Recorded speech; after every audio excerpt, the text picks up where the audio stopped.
Hi అన్న, మీరు ఎక్కడి నుంచి వచ్చారు? కాలువల్లో వచ్చారా? ఆకాశంలో వచ్చా? ఎక్కడి నుంచి అయితే వచ్చారు, కానీ మీరు చాలా లేటెస్ట్గా వస్తారన్న.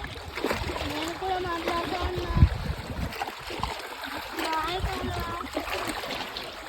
ఆకాశం నుంచి వచ్చావా నువ్వు, లేకపోతే సందులో నుంచి వచ్చావా, నదిలో నుంచి వచ్చావా, కాలువ నుంచి వచ్చావా? లేకపోతే ఆ కొండ పక్కన నుంచి వచ్చావా? అసలు మీరు ఎలా వచ్చారన్న? ఎవరన్నా నీ కాలువలు నీ సందులన్నీ నాకు అసలు చెప్తావా? మీకు ఎంతమంది పిల్లలు ఉన్నారు కొంచెం చెప్తారా? మీ బ్యాగ్ చూసి చాలా పెద్దగా ఉంది. అవును, చెప్పండి అన్న. ఆకాశంలో మీకు నుంచి ఇంకా వచ్చింటారు. సెల్లు ఉంటే మా ఛానల్ ఐడి చెప్తాను, అమ్ము పల్లవి 123 అని కొట్టి సబ్స్క్రైబ్ చేసుకోండి, లైక్ చేయండి, ఫాలో కొట్టండి. మీరందరూ మీ ఫ్రెండ్స్ అన్న చాలా స్పీడ్గా వస్తున్నారు. ఖచ్చితంగా వాళ్ళని కూడా చూడమని చెప్పన్నా, మా రీల్స్ మేము చాలా బాగా చేస్తామన్నా. సరే అన్న, ఇంకా